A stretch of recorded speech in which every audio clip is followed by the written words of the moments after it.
si mañana Brasil diera un paso al frente, ningún país en el mundo tendría más peso que Brasil. Yo creo que Brasil, en cierta forma, tiene la llave de los truenos. Este problemita. Esse que aparece na gravação é Fidel Castro, o ditador comunista já falecido de Cuba. Ele deu essa entrevista em 1985, em julho daquele ano. A TV Globo e outras emissoras do mundo foram cobrir um evento em Cuba e transmitiram depois essa entrevista. Ele, nessa entrevista, externa claramente quais eram os planos que ele tinha para uma nova ordem mundial, na qual o Brasil poderia ter um papel fundamental. Essa é a mesma doutrina que o PT também tinha. Nós veremos aqui nesse vídeo aquilo que o Fidel Castro propunha e como isso foi feito parcialmente, ou pelo menos se tentou fazer nos governos do PT.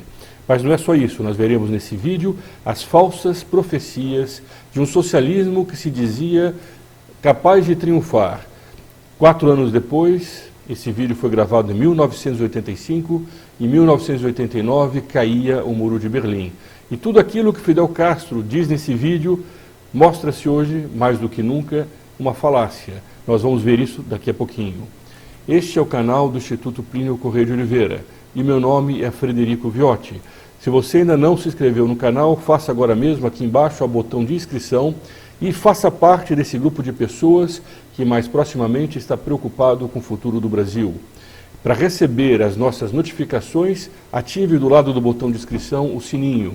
Nós já tratamos aqui neste canal sobre a queda do Muro de Berlim. Nós colocaremos ao final desse vídeo o link para esse outro vídeo que trata especificamente sobre esse tema, que demonstra que a queda do muro, além de ser uma estratégia do comunismo, era uma consequência dos erros que existiam naquele regime.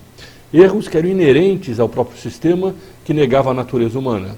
Ninguém cuida daquilo que não é dele, como cuida daquilo que é dele. Desde Aristóteles, isso já era muito claro, e toda a doutrina social da Igreja Católica sempre incentivou e defendeu a propriedade privada como uma consequência da natureza humana. O socialismo deu errado porque ele não funcionava, porque ele tinha dentro dele mesmo os defeitos próprios dessa ideologia. Nessa entrevista, Fidel Castro, como uma espécie de animador de plateia, uma pessoa que chega lá, faz peripécias verbais para tentar cativar a sua audiência com carisma de uma pessoa que quer ser engraçada, que quer demonstrar ânimo, profetiza o fim do capitalismo. 4 anos depois, cai o Muro de Berlim. Fidel Castro já faleceu e, entretanto, as profecias que ele fez não se cumpriram. Tudo aquilo que nós veremos nesse vídeo mostra e vai mostrar a mentira que era a ideologia socialista. Dr. Plínio Corrêa de Oliveira, o inspirador do nosso instituto, comentou trechos dessa entrevista de Fidel Castro. Comentou a superficialidade das respostas, mas eram as respostas que agradavam aquele auditório composto por jornalistas.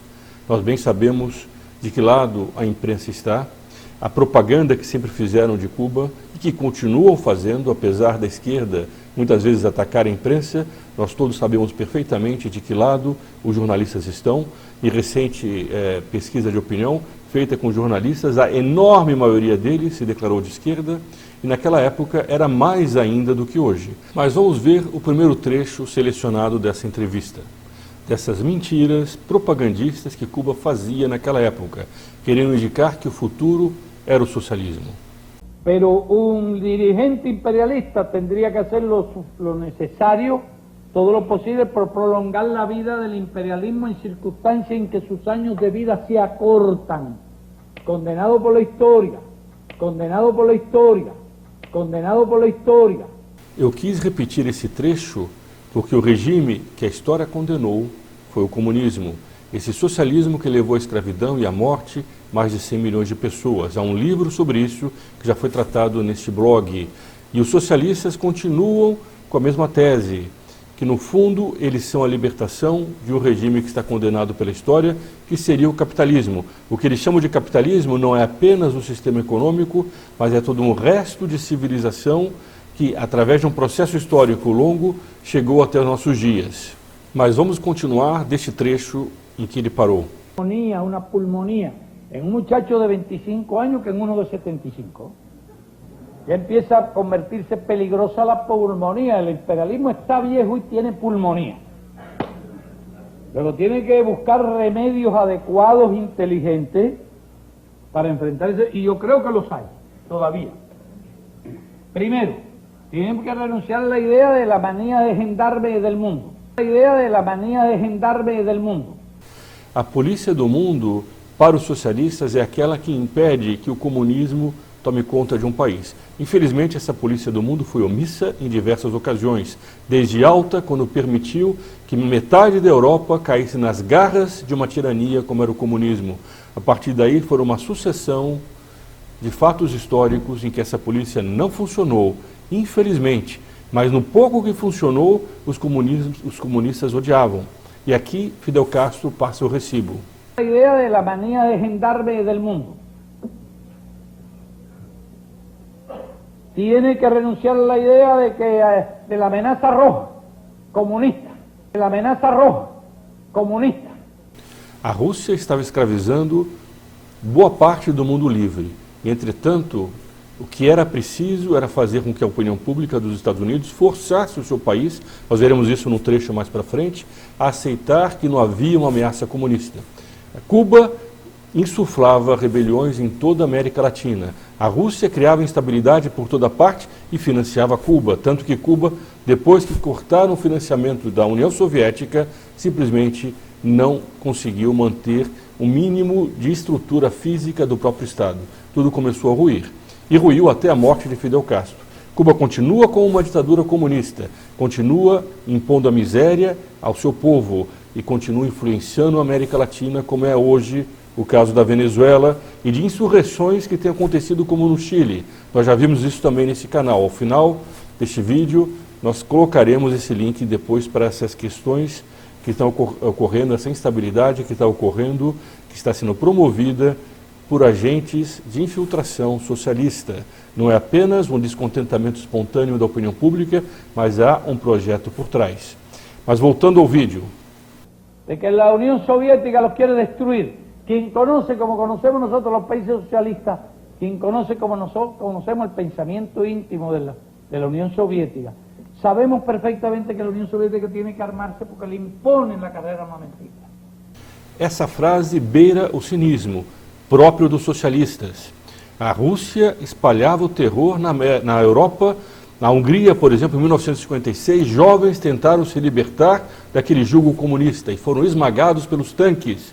E isso foi se repetindo por vários países. A Alemanha Oriental, sob o jugo comunista, criou um muro e a cortina de ferro para separar da Alemanha Oriental, da Alemanha Ocidental, que era a Alemanha livre. Era para que eles faziam esse muro? Não era para impedir a entrada dos alemães ocidentais no paraíso comunista. Era para impedir a fuga dessas pessoas. A mesma coisa fez Cuba, o cínico do Fidel Castro, que impedia as pessoas de saírem de Cuba.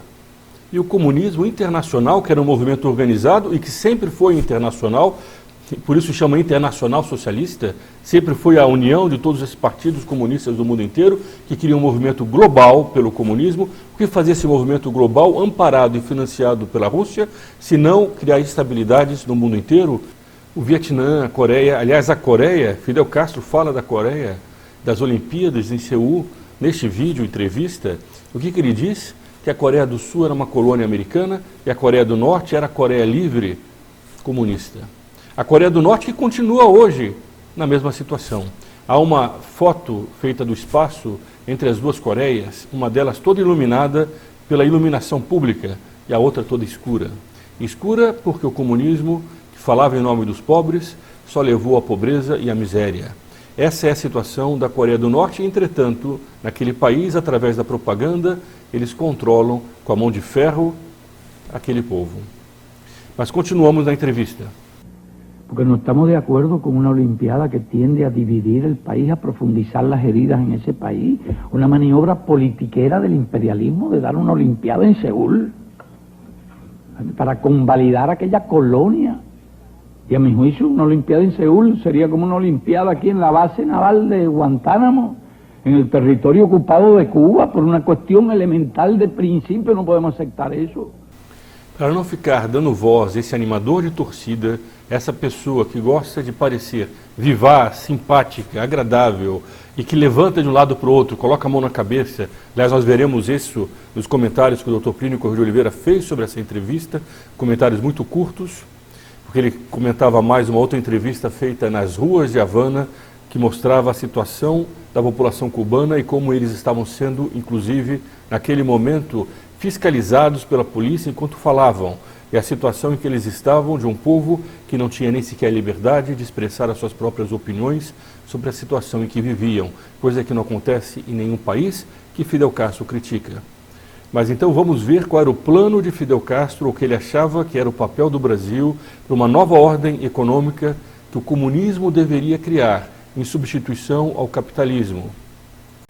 E de logo não tenho a menor dúvida de que la colaboración entre Brasil y Cuba es muy importante en la esfera económica, pero me parece que hoy por hoy la más importante colaboración que puede existir entre Brasil y Cuba es la lucha común por el nuevo orden económico internacional que es tan vital para todos nuestros países. Agora, a propósito de um boicote ao pagamento, a uma moratória da dívida externa de todos os países do mundo, os países subdesenvolvidos que se uniriam contra o mundo desenvolvido, lembrem-se, isso é uma teoria do socialismo, da luta de classe entre as pessoas. Eles passaram de uma luta de classe entre os países. Fernando Henrique Cardoso, que aqui no Brasil alguns consideram de direita, era um dos propugnadores dessa teoria, chamada teoria da dependência dos países subdesenvolvidos aos países desenvolvidos, e que era preciso, portanto, fazer uma frente comum em oposição a uma nova luta de classes. Então, a propósito disso, Fidel Castro diz que o Brasil tem um papel-chave. Vamos ver esse trecho. Si mañana Brasil diera un paso al frente, ningún país en el mundo tendría más peso que Brasil. Yo creo que Brasil en cierta forma tiene la llave de los truenos. A mi juicio está llamado a jugar un papel fundamental en la solución de este problema. Por tanto digo, el papel de Brasil es decisivo. No pienso que sea el único país. Esse projeto, desde aquela época, era o projeto do PT. O PT sempre quis usar a dívida externa como meio de unir os países para fazer uma frente única contra o mundo, entre aspas, desenvolvido. Essa classificação já não se aplica mais hoje em dia, mas naquela época era o termo que eles usavam.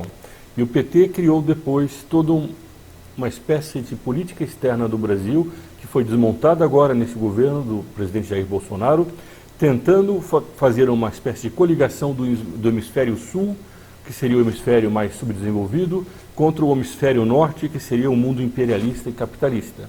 O Mercosul foi instrumentalizado a serviço dessa ideologia e chegaram inclusive a colocar a Venezuela, de Hugo Chávez e do ditador Maduro como parceiro do Mercosul. Isso tudo fazia parte dessa estratégia do PT, que continua ainda sendo defendida, pelo menos, se não abertamente por eles, está ainda contida em toda a ideologia que eles defendem.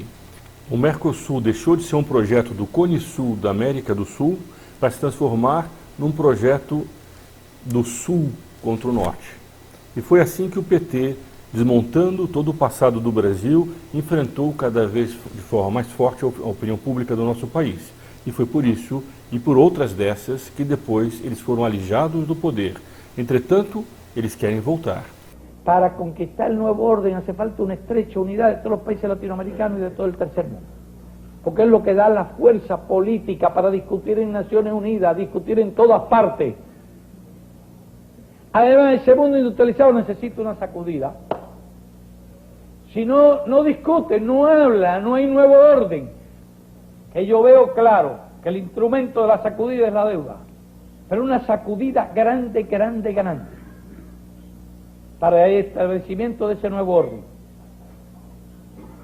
Generar la fuerza y la unidad de acción que necesitamos para exigirle a ese mundo industrializado el nuevo orden. Si no se cancela la deuda y no hay nuevo orden, habrá revoluciones. Y entonces el nuevo orden vendrá por la vía revolucionaria. Ya. Está perdida la esperanza. Bom, aqui começa o jogo que ele vai fazer para mostrar qual era a pressão que ele queria exercer sobre a opinião pública e que toda a esquerda deveria fazer. Há uma esperança, que é cancelar a dívida, fazer uma espécie de insurreição, no fundo, apressar a queda do capitalismo, que seria inevitável, segundo ele, e evitar uma guerra nuclear. Nós veremos isso daqui a pouquinho.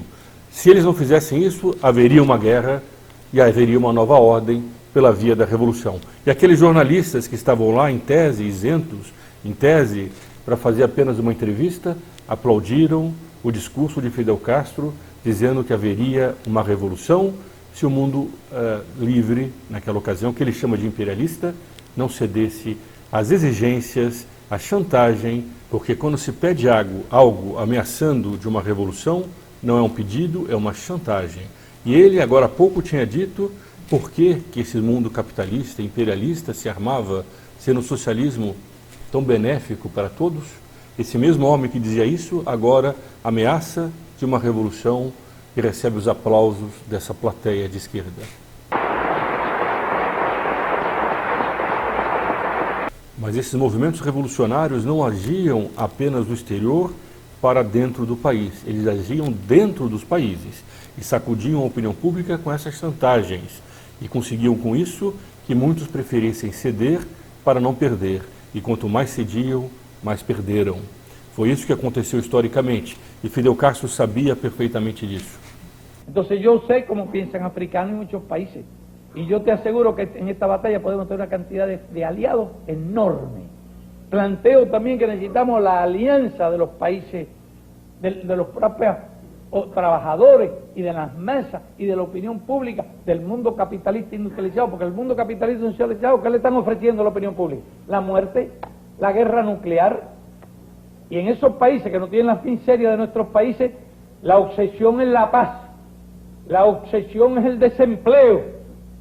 Y nosotros estamos proponiendo fórmulas en que se pueden conciliar los intereses de la opinión pública, de los trabajadores, del pueblo de Estados Unidos, de Inglaterra, de Japón, de Europa, con nuestros intereses.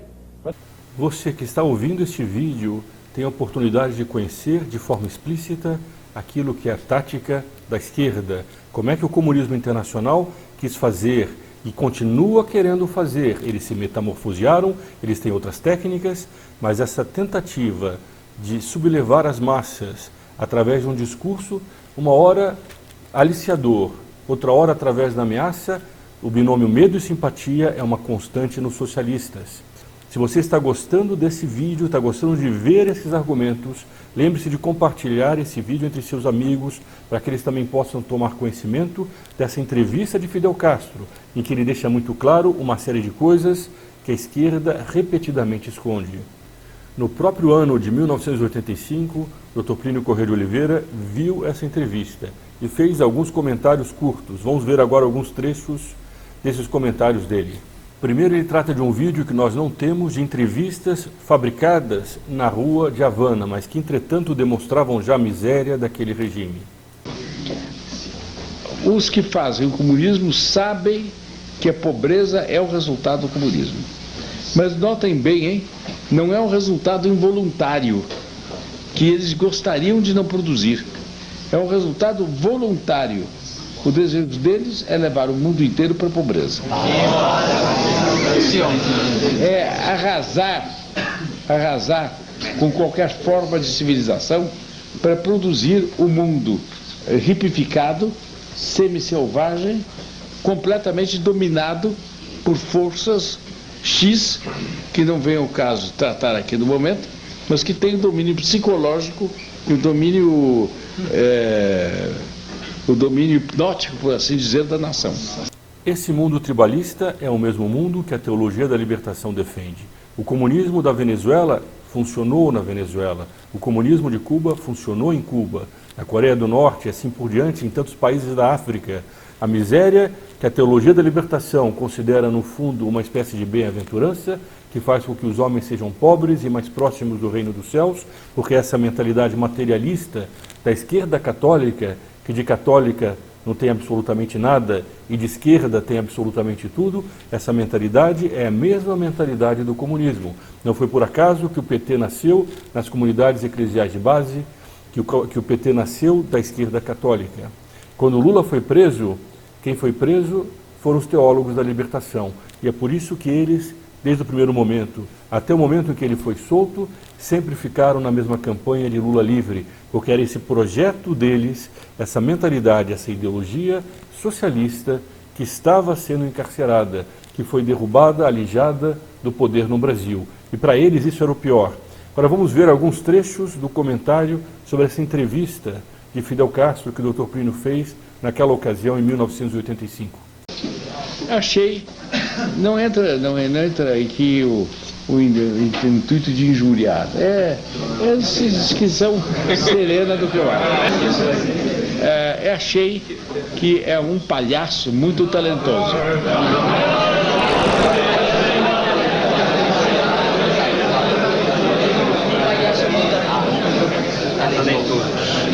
Não que ele vise ser cômico, o que é uma nota característica indispensável do palhaço, mas é que ele visa ser animado, ele visa entreter o homem átono moderno com exibição de uma vivacidade, de uma reatividade sempre à flor dos nervos e por debaixo da pele, de maneira que diante de tudo ele reage muito expressivamente. E não tem um minuto em que ele não seja muito expressivo, com uns gestos que, infelizmente para ele, se repetem. Ele põe a mão na cabeça para dizer que está pensando. Quando ele está com dor na cabeça, ele não sei, parece que põe duas mãos aqui, já não me lembro bem que outra forma de macacagem ele faz. Depois, ele sabe tomar certas distâncias em relação à mesa, ao público, andar de um lado para outro. Me lembro um momento que alguém estava fazendo uma pergunta um pouco longa para ele, e ele então estava andando de um lado para o outro, poucos passos, com uma fisionomia profundamente atenta, assim meio preocupada e profundamente atenta. Quando o homem parou, ele parou também e deu uma resposta assim, como quem passava da atenção, que é uma atitude de concentração do espírito, para uma explosão de vivacidade, e disse isso, aquilo, outro. Esses jogos assim, o público gosta muito de ver. E é preciso dizer, para quem se contenta em assistir uma estrionagem, uma palhaçada assim, segunda ordem, ele é entretenido. As coisas que ele diz são outro caso. Ele não diz em nenhum momento nada que não seja a mais rasa banalidade, para ser compreendido pelo público. Os senhores me dirão, mas doutor Plínio, o que é que o senhor está imaginando? Que para o público se faz conferências de professor universitário? Para o público se faz isto mesmo. Digo a verdade, eu sei bem. Mas ele revela uma tal familiaridade com esse papel de estrião para o pequeno público, para o público quase analfabeto, um tal talento para isto, uma tal adequação de toda a sua personalidade para falar com o analfabeto, que a gente tem a impressão que ele pertence à grande dos analfabetos. É demais a fusão dele com o ambiente dele. A gente vê que há um ponto de contato, uma chegada entre os dois. Pouco depois, o Dr. Plínio comenta uma música propagandista do regime comunista que a Rede Globo ficava passando nesse momento, nos intervalos e como abertura de cada bloco dessa conferência de Fidel Castro, dessa entrevista que ele deu. O Dr. Plínio começa a falar das relações da Igreja com o comunismo e como, a partir da Ostpolitik Vaticana, houve uma abertura da Igreja ao comunismo. No primeiro momento, o comunismo parecia que estava também se abrindo à Igreja. Isso fazia parte dessa tática que o próprio Dr. Plínio tantas vezes denunciou em seus livros.